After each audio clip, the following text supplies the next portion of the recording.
Are you still talking about Jeffrey Epstein? This guy's been talked about for years. He's so defensive. Hello, my name is Liz Ashley and welcome to my channel. Today, we are going to be talking about the President of the United States epic crash out. Yes, usually we talk about internet personalities that have epic crash outs on the internet. But today, of course, because we live in America in this timeline, we have a president that is also crashing out on the internet. So yeah, let's get into it. I was gonna talk about ContraPoints. I have recorded it. I will post it at some point, but this was just too funny for me to not talk about. So we're gonna talk about it. Also, I'm going out of town next week, so I'm trying to record some stuff before I go, and so I already have that one recorded. So yeah. Anyway, so let's talk about Trump's epic crash out. But first, if you want to support me, that would mean the world to me. I'm still a small channel, but I've been growing, so thank you to everyone who has joined, who has subscribed. I got my first member the other day. Shout out to my first member, Troy Roberto. Thank you so much for becoming my first member. If you want to join my membership and help support me, please do. That would mean the world to me, honestly. If not, subscribing or commenting or liking really helps me a lot. So yeah. All right, so let's get into Trump and his epic crash out. I talked about this a little bit at the end of my last video, but right now there is like a huge drama going on within the MAGA sphere because Trump is acting kind of crazy over the Epstein files. So recently, Pam Bondi came out and said that there was no Epstein list. There is nothing to see here. Goodbye. And so that's essentially what she said. And to me, I was like, oh, first of all, I knew they were never going to release the Epstein files because, of course, Donald Trump is friends with Jeffrey Epstein. Also, there are a lot of very powerful people that are probably either on that list or have something to do with Jeffrey Epstein. And so to me, that was just never going to happen, right? And so I always thought it was funny that people really thought he was going to release this. Now, of course, as you can see, they're not. Dan Bonino, Kash Patel, they've come out and they've been like, there's nothing to see, there's nothing crazy, blah, blah, blah. They've been saying that for months, right? And they were the ones who were sitting here on their podcast like a year earlier being like, oh, Epstein files, this is a big deal. Like, we need to hear it. Like, we need to see what's going on. We need them to be released. Why aren't the Democrats releasing them? And now they're the ones, they used to say, oh, the deep state. Now they're the deep state. And now they're the ones who are having to be like, oh, there's nothing to see here. Like, we promise. Like, everything's fine. You know a suicide when you see one, and that's what that was. He killed himself. There were some pundits who tried to cover it up a bit, but now there's a lot of people pushing back. There is a lot of people pushing back, and I think the reason a lot of people are pushing back is because Trump is starting to act a little defensive. He's starting to crash out a bit. Because I think this is something that his base actually cares about. It's wild that this is the one thing they care about. But it's because this one conspiracy theory, which I don't think it's a conspiracy theory. I think there really was a conspiracy of Jeffrey Epstein and he had an island and there's evidence of victims and I really think powerful people were involved. I really think he might have been a part of Mossad or the CIA. I definitely think those things. And so it's not as much of a conspiracy theory, but there's a lot of conspiracy theories that have come out of this Jeffrey Epstein thing that a lot of the conservative or MAGA beliefs stem from. A lot of them stem from this, The Sound of Freedom when that came out. And there was this guy who went up and shot up a pizza place because he thought that Hillary Clinton and all those people were there and whatever. And there were kids there and it was crazy. And so there's so much predicated on this conspiracy that I think this is breaking the brains of a lot of people because this has been such like a core thing for them for so long that now that they're just like, oh, nothing to see here, it doesn't exist, goodbye.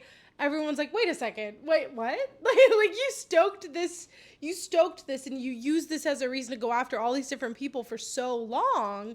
And now you're like, wait a second, it doesn't exist, it's fine, like leave it alone. And usually they're able to do that. Like usually they're able to steer that base in a different direction and they're good at it, right?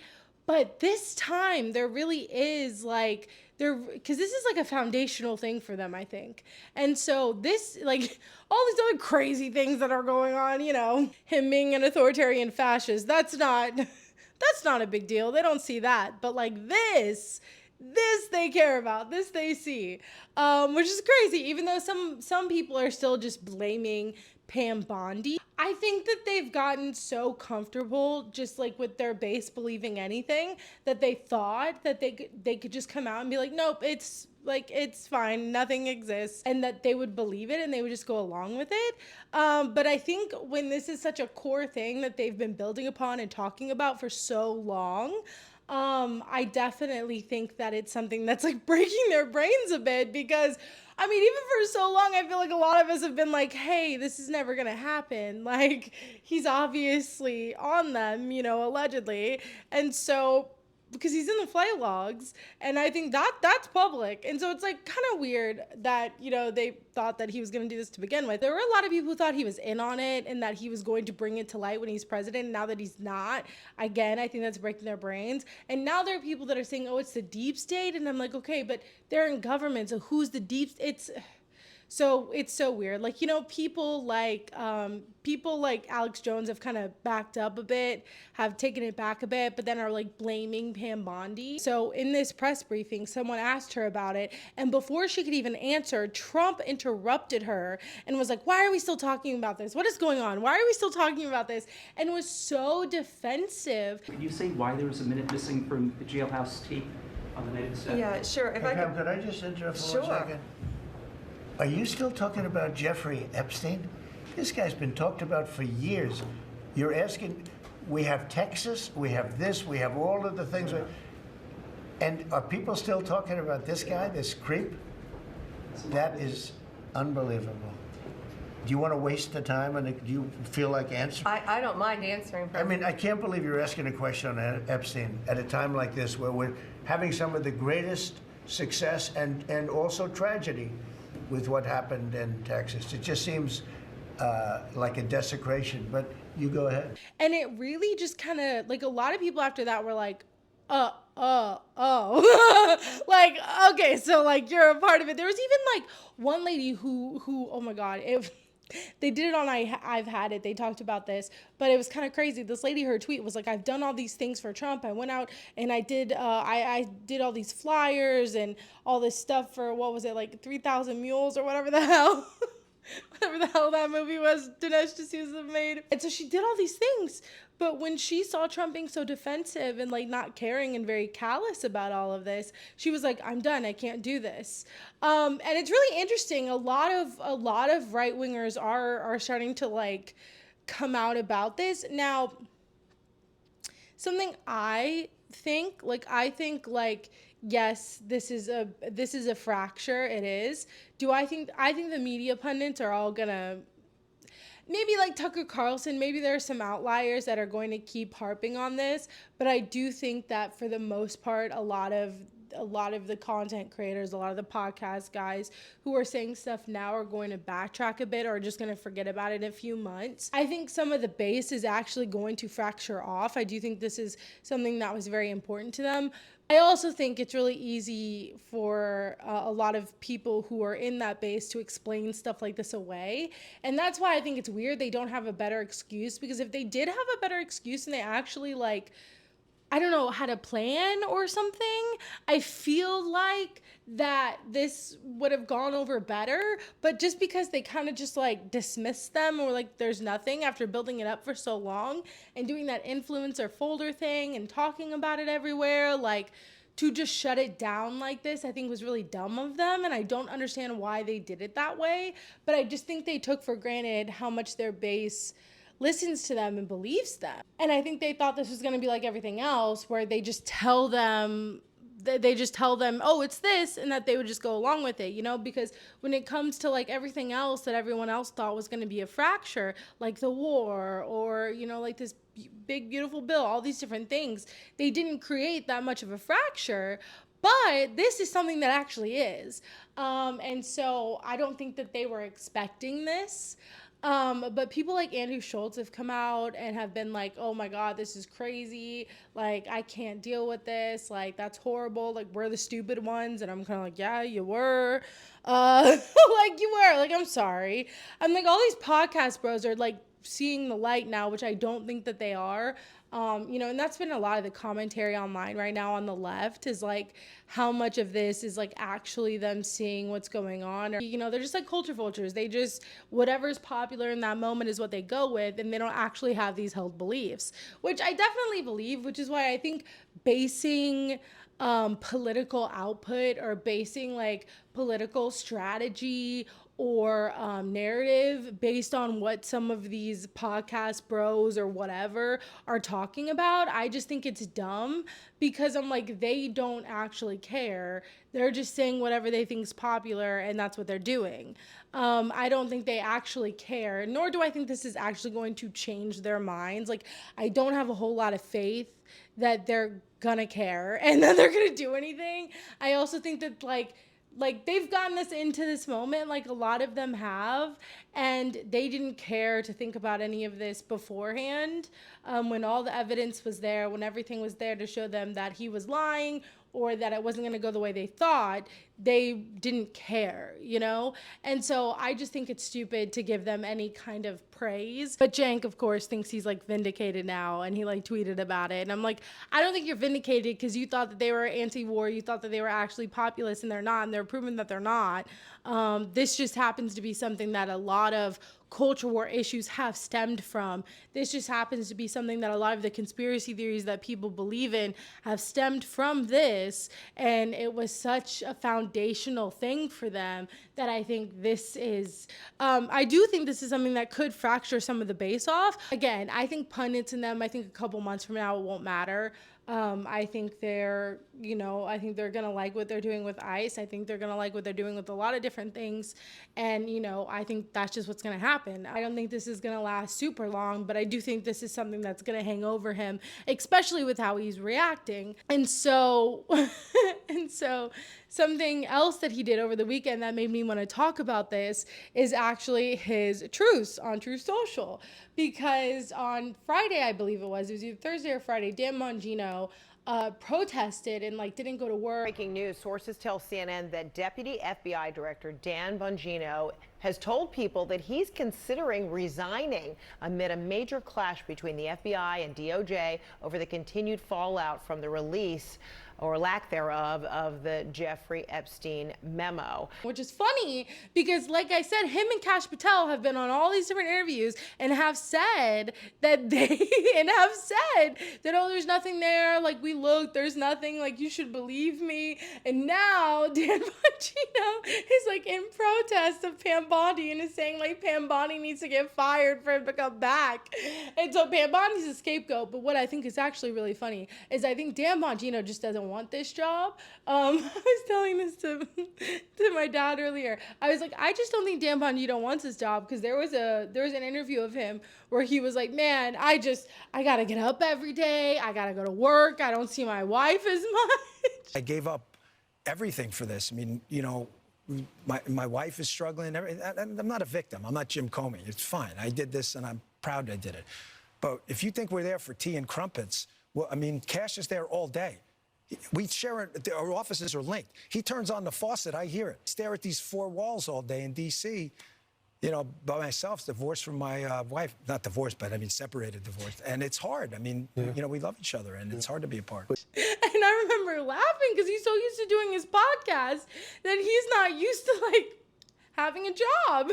And so Not that a podcast can't be a job, but I'm just saying, like, he's not used to, like, getting up every day and going to work and, like, you know, that being most of your day. And, like, and so I just started laughing. I was like, oh my God, this is hilarious.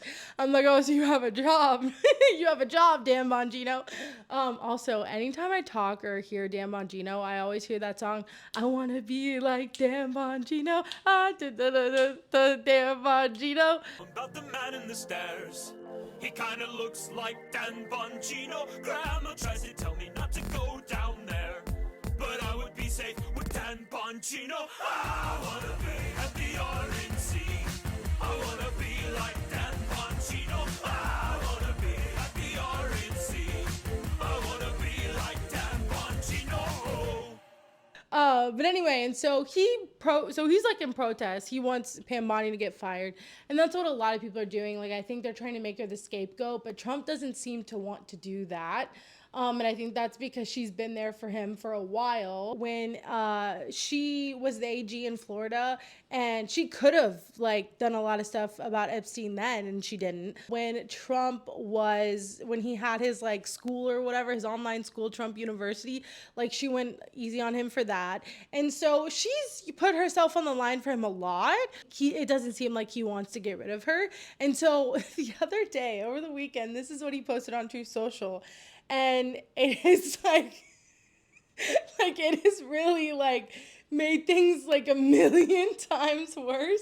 Like, his outburst at that press briefing was already bad, but these truths are like on another level. They're like on another level bad. So, okay, I don't know in which order these were posted, but one of them just says in all caps, "Stop talking about Epstein," and has tons of exclamation points. And I'm like, bro, this is like evidence you're guilty. Like, I'm sorry, like, allegedly, but like, this is so obvious. Like, no one is saying, like, no one, like, no one is going to believe you at this point. No one is going to be like, this is so crazy to me. He's just like, just stop talking about it. It's like, bro, you are not making this look any better for yourself. You're making yourself look really bad. This next one is deranged. It's long as hell. And the way he starts this is so funny. He says, "What's going on with my boys, and in some cases gals," and he has them in quotations. And I don't know why. I don't know why. It's so silly. But he says they're all going after Attorney General Pam Bondi, who's doing a fantastic job, in all caps. "We're on one team, MAGA, and I don't like what's happening. We have a perfect administration, the talk of the world, and selfish people," in quotations, "are trying to hurt it, all over a guy who never dies." Who never dies. Oh God, this is insane. "Jeffrey Epstein for years. It's Epstein over and over again. Why are we giving publicity to files written by Obama, crooked Hillary, Comey, Brennan, and the losers and criminals of the Biden administration who conned the world with Russia hoax, 51 intelligence agents, the laptop from hell, and more. They created the Epstein files just like they created the fake Hillary Clinton Christopher Steele dossier that they used on me, and now my so-called friends," in quotations, "are playing right into their hands. Why didn't these radical left lunatics release the Epstein files?" This is so insane. Like, this is so insane. Like, I just can't, like, it's so insane. This is so insane. Benny Johnson talked about this, and he was like, "So you guys are saying that there's no Epstein files, but now Trump is saying that there are Epstein files, but that Obama and the Biden administration and Hillary Clinton wrote them. So you're not going to release them because they wrote them, and they wrote them to go against you." And then you're like, "But why didn't they release them?" And so it doesn't make any sense. Okay. So President Trump has acknowledged that the Epstein files exist here. President Trump has acknowledged that the files were written and that there is something there. He says that they were written, however, by his enemies and therefore will not be released. Whoa, what? First it was, there's nothing to see here, goodbye. And then there's, don't talk about it, stop talking about it.